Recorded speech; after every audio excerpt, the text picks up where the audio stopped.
Hi everybody, welcome back to the channel. It's Chrissy here and welcome new subs. It's lovely to have you here and welcome existing subs. Thank you for coming back. So I got some dates for your diary. I strongly guide you to take the last week of April very steady indeed, because May it all gets quite real and busy. Okay, so I'm going to run through the astrology. And I'm going to switch between Western and true sidereal because the whole story is going on. Okay, because the whole story is going on. Right, dates for your diary. 24th, yesterday. There was something called the Planet Parade, which was an alignment. Ah, that's interesting. An alignment of Jupiter, Neptune, which was invisible in the alignment. You need a telescope for that one. Venus, Mars, Saturn, and then the moon follows. So if anybody has a telescope, Google it, because you'll be able to see that. Okay, 29th of April, Pluto goes retrograde. So we're in shadow phase at the moment. So you might feel this, I think that's what all the kind of navigating the vague, the unknown, that eruptive energy that I'm being very careful not to define because it feels so new. So Pluto goes retrograde 29th of April, 4 days time. And Pluto stays retrograde until October of this year. So we've got 5 months of rehashing, of using our disruptive forces, maybe. There's going to be all sorts kicking off. If I could give a unilateral message to the whole family, I would say, borrow temperance from Sagittarius. Okay, because May is a 5 month in a 6 year. 5 and 6 equals 11. 11-2 is gateway energy. That's mastering intuition. Very, very sensitive. And this to me is that one of the peak energies is that 11-2 energy for the whole month of May. I think I've said before, you know, once these Capricornian structures have been dismantled, you know, in a few thousand years, but it's happening now. All we'll be left with is what we came in with, which is that inner knowing, the connection to the high priestess, listening to that inner voice and navigating the unknown and living in this here now moment. Okay. So then Pluto goes into post-retro and it won't leave that until the end of January next year. So pretty much from now until January. We're in this Plutonian, disruptive, pushing constraints, pushing our own boundaries, energy. 30th of April, we have a new moon partial solar eclipse in Taurus, Western, in Aries, sidereal, which asks all sorts of questions about initiation and manifestation.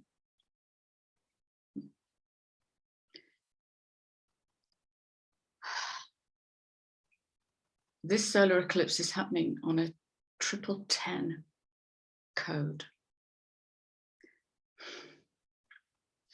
10, masculine, 0, void, feminine. Might look like instant manifestation. And there's a big but here, because what I'm picking up on is less to do with, I'm seeing an awful lot of dreams coming true in the field. And I think it's going to be like learning to wade through toffee that's almost set. Because if we're rebuilding the Capricornian structures, then surely we're looking at instant gratification as a way of making money. and what kind of mess that's got us into, of creation being birthed on the bottom line rather than, you know, the energy that we've been tracking for months now, which is heart-centered, self-managing leadership, belly-centered, child-centered, passion, joy, creating from that space, and the money will come. It's money as a secondary focus. Okay. So we're coming into self-mastery. So we're mastering our emotions, we're mastering our psychology, we're mastering our physical. Self-mastery, rather than being led by the outside world and waiting for instructions like the good little foot soldiers that we've been for 10,000 years. Unless you've mastered an empire.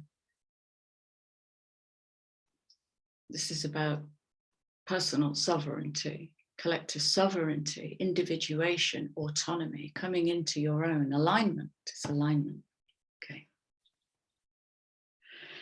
So one of the big questions that's going to be asked is, where is your time, energy, and resource going? What are you feeding? So if you are the bank of energy, what are you feeding? Are you feeding drama? Are you feeding overthinking? Are you feeding family responsibilities? Are you feeding over-responsibility? Are you feeding worry, doubt, indecision? That will be one of the questions, okay? And it's entirely up to you. All of this is entirely up to you. So Saturn is going to be a big player for a few weeks, it feels like. And that's going to slow everything down, right? It's like, that's the Plutonian dichotomy of that 10 energy and instant manifestation. Saturn's going to come in and go,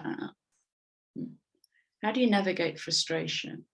How do you navigate a lack of instant gratification? So we're going to have to keep pointing ourselves towards, where's the joy in this? Because that's the change. Is there joy in this? Where's the joy in this? Okay. I say also very often that the way to check that is, if after doing something you feel drained and tired, have a look at that. If after doing something you feel pumped, stoked, excited, go with that, even if you don't know where it's going. Okay, because you're pulling straight from source. That's body full of chi. Okay. So temperance, this is the 2 energy. Does my mind want me to go down there? Hang on a minute. 2, very sensitive to what do I feel? What does my body say? Where is my body leaning? Is it leaning away from that or into that? Soma. This is the somatic response to the field. Okay. So manage expectations with your new moon initiations, and remember, resistance, restraint, contraction, delay, and slow down are the new building blocks. Okay. Learning to work with impatience and obstacles is where we grow up and work the challenge like Jedis. Okay. May the 10th until June the 2nd, Mercury retrograde. I'm not going to speak too heavily into these. You can Google them if you want to. 16th of May, total lunar eclipse in Scorpio. That's Western. The last total lunar eclipse in Scorpio was May the 15th, 2003. What was happening to you in 2003? Okay.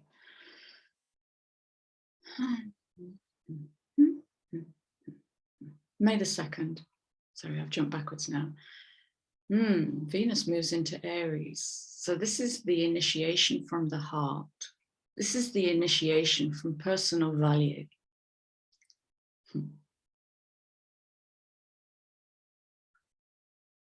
Venus wants luxury. And that asks us a question about where we give ourselves luxury and what our mentality is, what our psychology is around luxury. Is that a rainy day thing? Or do you give yourself a little luxury every day to build that momentum of living a luxurious life, nothing to do with money, living a luxurious life. Because big picture, this is all about where's your self-worth? Because that is being elevated, and any elevation is going to cause some kind of resistance. It's got to trigger what's fixed, what's immovable. It's got to trigger that.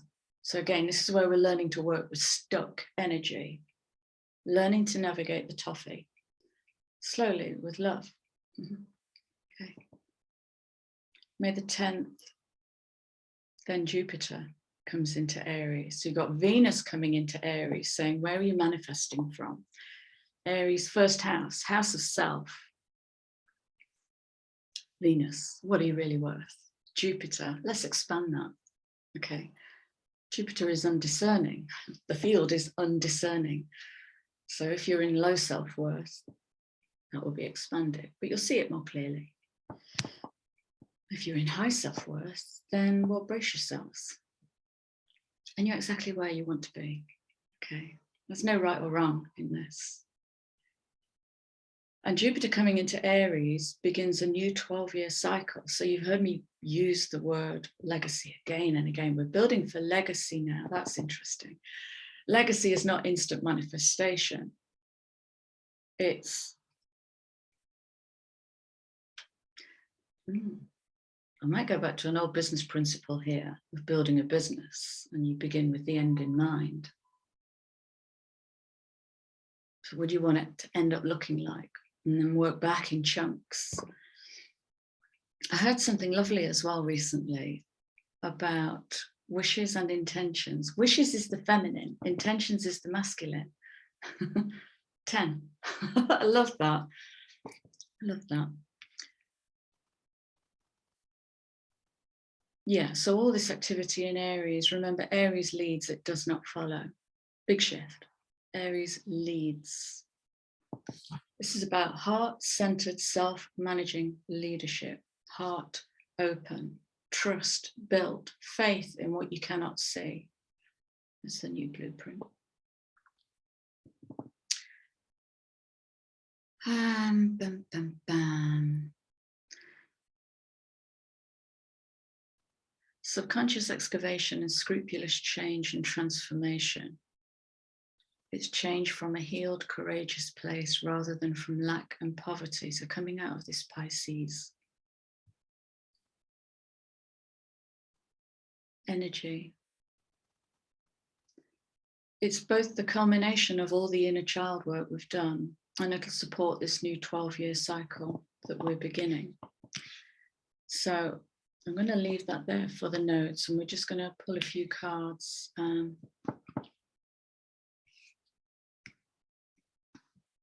So I was shuffling my Astro deck.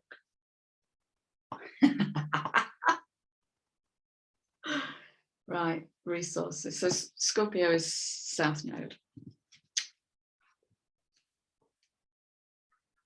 And that talks about shared resources. And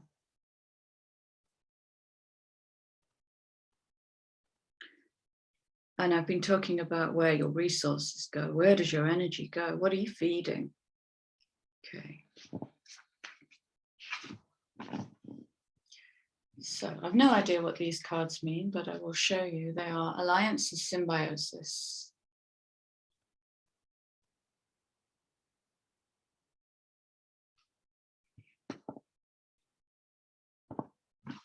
No idea.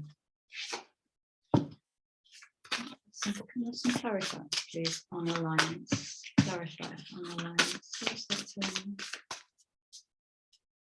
Immediately I get connection to nature.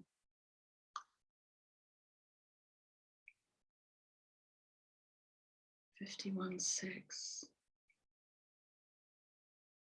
It's 5 energy coming in. This could be as simple as messages, symbols, signs, synchronicities. So this is all part of the wider intuition, knowing that there is no separation between you and the field. You are the field. Just that your molecules are jiggling at a different rate.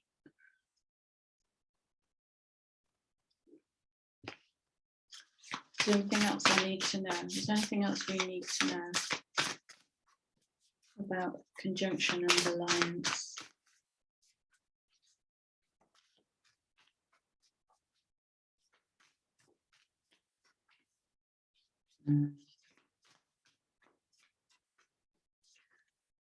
What I'm getting with this is you won't be given the answers. Okay. So this is about sitting. How many times have we seen the standstill card recently? It's about sit still, tune in, and just drop into a pause.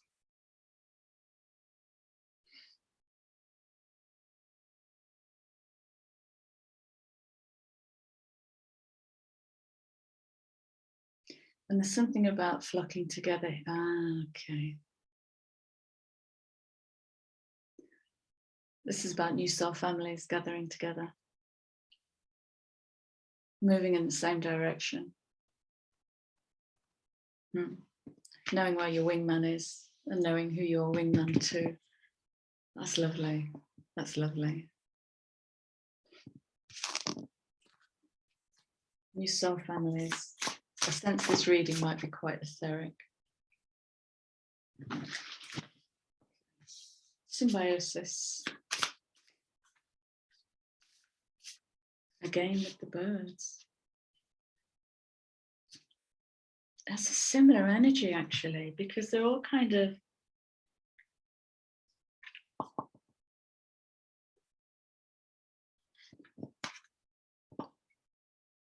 these birds are all linked by this ribbon, this blueprint.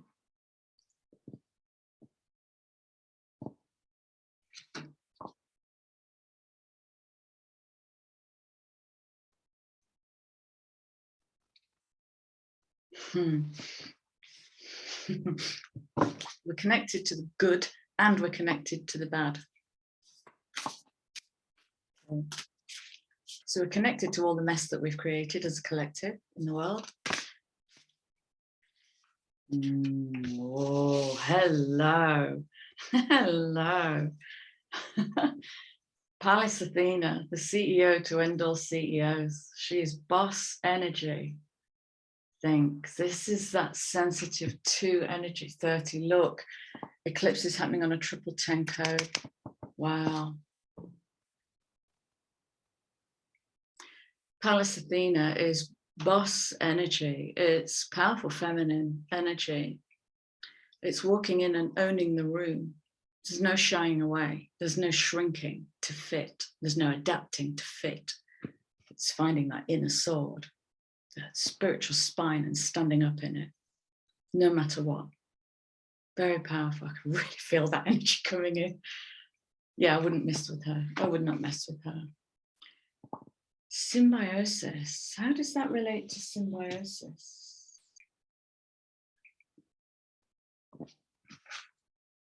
How does that relate to symbiosis, please?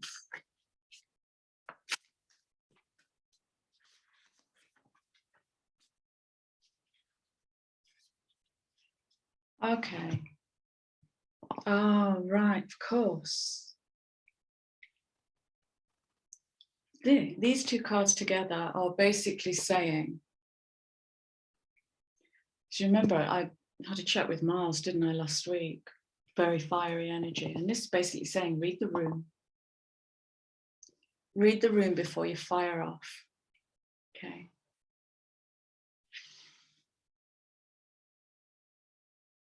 Sometimes saying nothing is the most powerful thing, most powerful communication.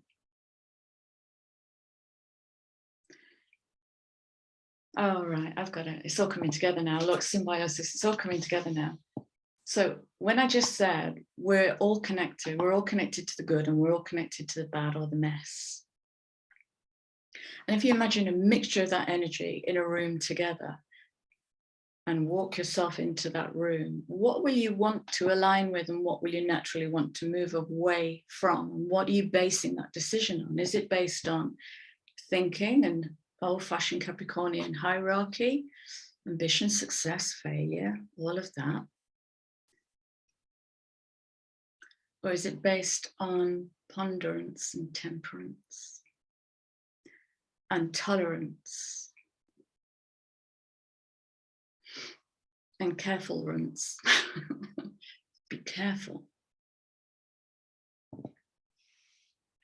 Be careful in your alliance with others. Oh, God, I know where this is going. I know where this is going. So as we begin this 12-year cycle, so Uranus is going to be dancing around like a beauty, right? Future thinking, genius thinking, revolutionary energy, revolt energy, disobedient energy. Uranus wants to break social convention. That's what this is speaking into. So building alliances where there is discord is an art form. Possible, absolutely possible. There are no two opposites that cannot be reconciled into something new. No two opposites. Stay grounded. What does that mean, Chrissy? That means in any moment, if someone or something triggers you, well, the trigger's yours, so own it. And number two, one breath right into the heart, or one breath right into the belly, into the dantian, your nuclear power station 0 point. Just one breath. The medicine breath. Oh, I love that. More from here. I sense this reading might be quick and clear.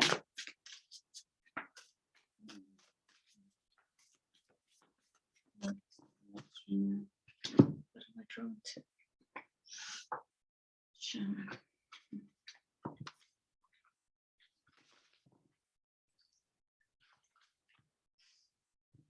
Yeah, so this week might be a bit, yeah. I caught myself yesterday. Now, I don't like to be directive. It's not part of the work I do. I tend to drop seeds and see what grows.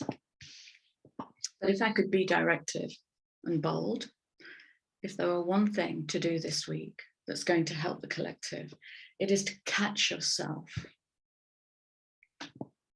when the path in front of you diverges into something you can't quite see or feel into, and the old way of thinking. Ugh, I caught myself on the stairs yesterday feeling into frustration. So I'm learning how to navigate frustration on another level, and I just cut that shit out. Hey, stop.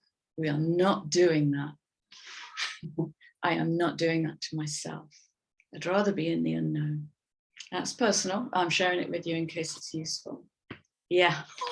Drop the mic.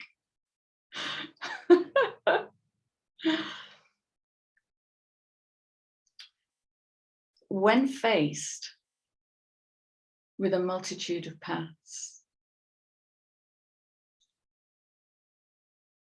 where's your sat-nav? Where's your sat-nav coming from? Because if you haven't managed all of your resources, you might be thinking about 17 things all at once. And this new thing comes in, it's like, oh, just let me, just let me. Well, beware of those just let me's, because they can be clever coping mechanisms to stop us accessing our path. Okay.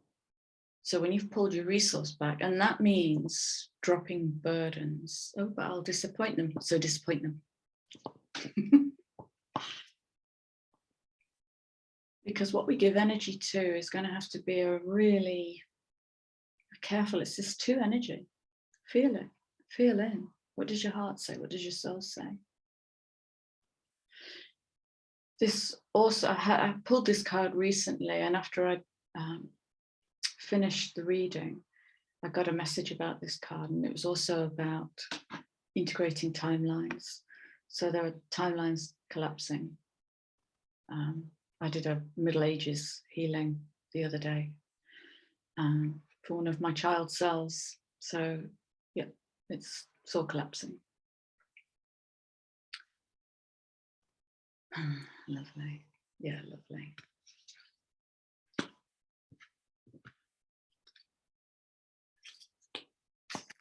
You have to break open the cracks to let the light in, or to let the light out.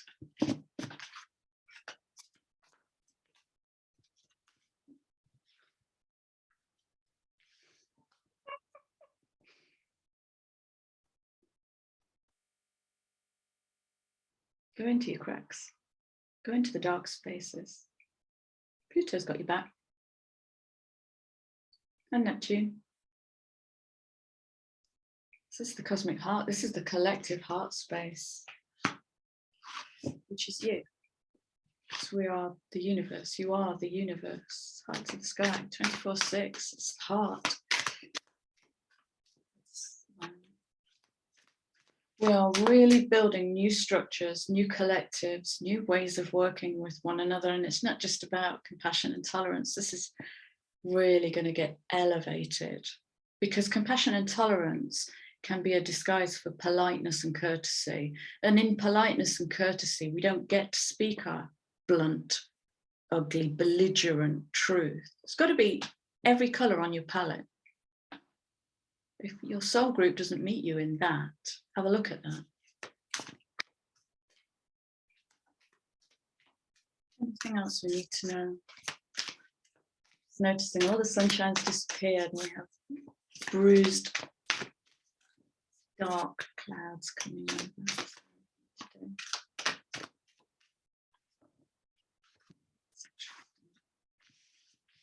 Oh, beautiful, beautiful. Yeah, let's bring this in with Pallas. Okay, so Pallas Athena is bossing up energy.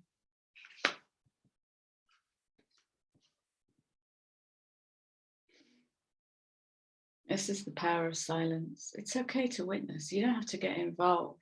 You don't have to spend resource in other people's situations and drama. Don't give help unless it's asked for. This is a very Piscean thing. I helped and I helped and I helped and didn't get anything back. Did they ask for help? Well, but I helped and being a good person, but did they ask for your help? No. Okay, do you want to look at that? It's okay to witness another person's joy, suffering, pain, ecstasy. Witness, it's okay. It's their story. If it triggers you, look at that. That's their gift. All triggers are gifts. They feel like shit, but all triggers are gifts.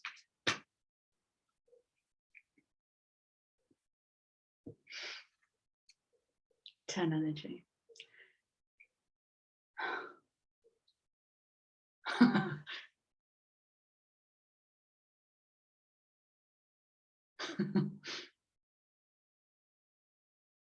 Slowly harvesting the corn before the rain comes, and still harvesting the corn when the rain comes.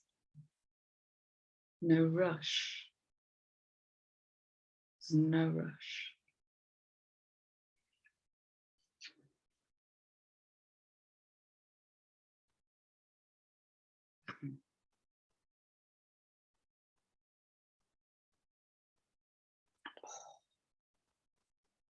How do you navigate dystopia? Talk to me about that, please.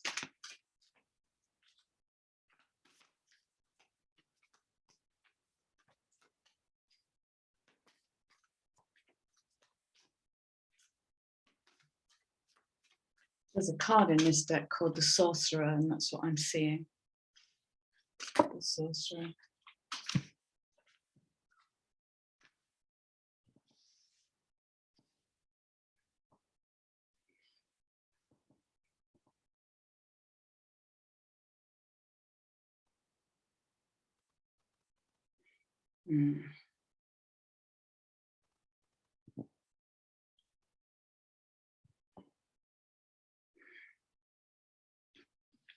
So, navigating dystopia. That screams grounded. Grounded.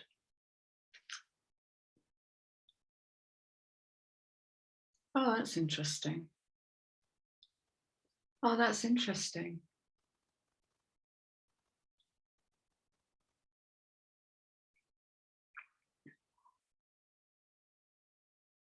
So there's something here between personal clearing. Interesting. Next card, clearing. Oh, here's that 2 energy again, look. Okay.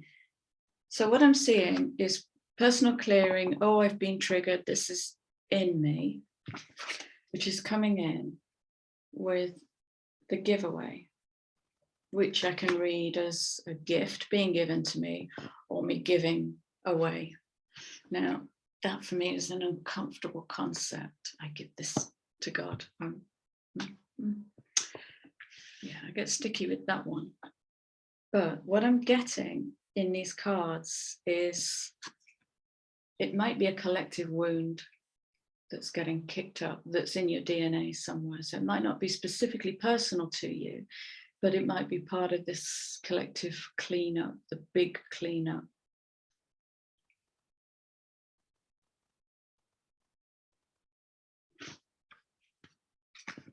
I want to clarify, please, on the giveaway. So full disclosure, I have a problem with that, giving it away. Unless it's done somatically, it has to be taken, lifted up somatically at a cellular level. Otherwise, it's a mind process. It's an NLP process. That's why the whole give it to God thing, it's mind. The mind cannot heal emotions. It's impossible. Tell me about the giveaway, please.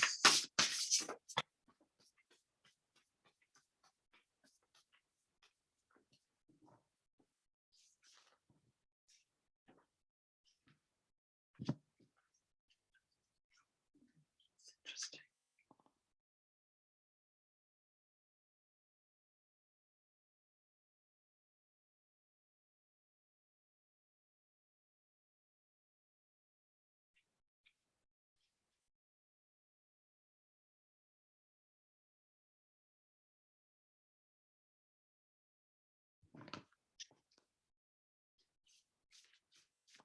What are you getting from these 2 cards?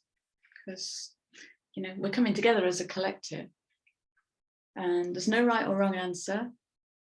There are a million ways to be intuitive. I'd love you to pop a comment in below. Right, what I'm getting from these 2 is something about, hang on. There's a hierarchy I can see about better than, worse than.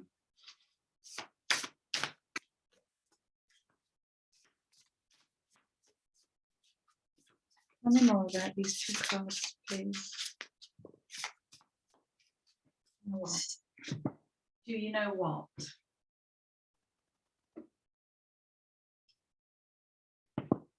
Excuse me a moment. In fact, bear with me. Let's just pause this a minute. Got it. So I went to the book and it makes perfect sense. So it's echoing this witness stance. And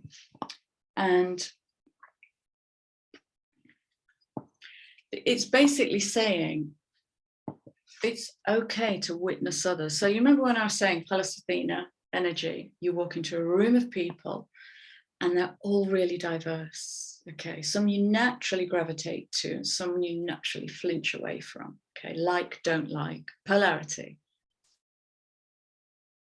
This is about not judging, because it's the ego that judges based on an old value system, hierarchical, better than, worse than, more successful, less successful. Bullshit. We're all human. Okay, so sublimating the ego is to witness all of life as it is and to give thanks. Okay, so it's giving thanks to the collective, no matter what. And that's going to drive us to find something more heroic within us. So easy to come to a judgment about people. That's the subconscious. I think I mentioned the other day, there's this subconscious flush out because we've got too many programs running that can only ever see this as a piece of card. But this might be 58,000 other things, but my subconscious goes to that piece of programming and makes me limited by what I know. Okay.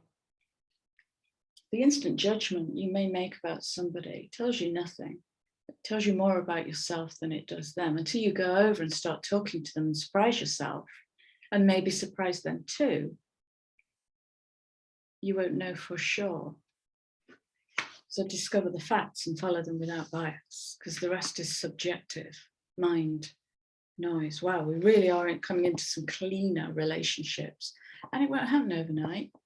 You'll mess it up before you get it right, before you perfect it. This is heart-centered. It's heart-centered, not heart lovey-dovey, unicorns and fairies, but this is very strong heart, self-trusting, self-loving. This is beautiful energy. Thank you. Yeah. It's interesting.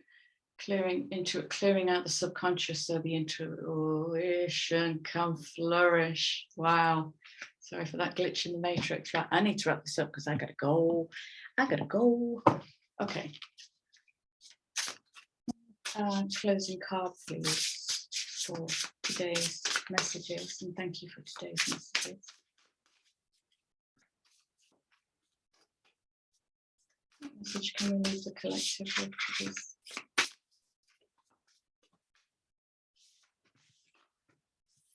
Yeah.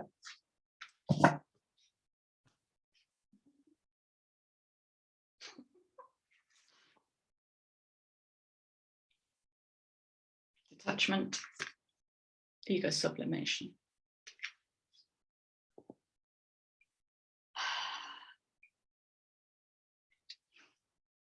With detachment, you finally feel whole inside, with or without the fulfillment of a particular desire, ego. Get it right. Ironically, that's often when it's fulfilled, when we are detached. So really letting go of some big programming nonsense. It's out of time so that we can play.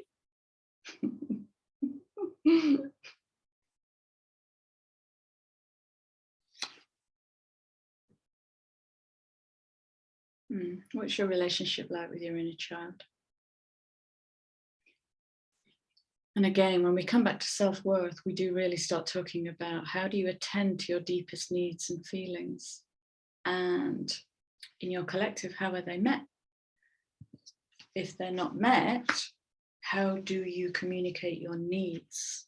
This is all the growing up of the self.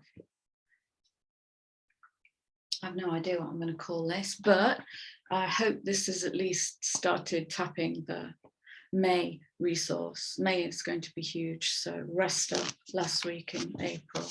Learn to wade through toughie, learn to take it easy. Yeah, that's it.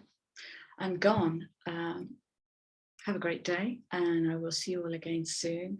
Much love. Thank you so much for your comments, likes, subs, shares. I love that we're here. Take care.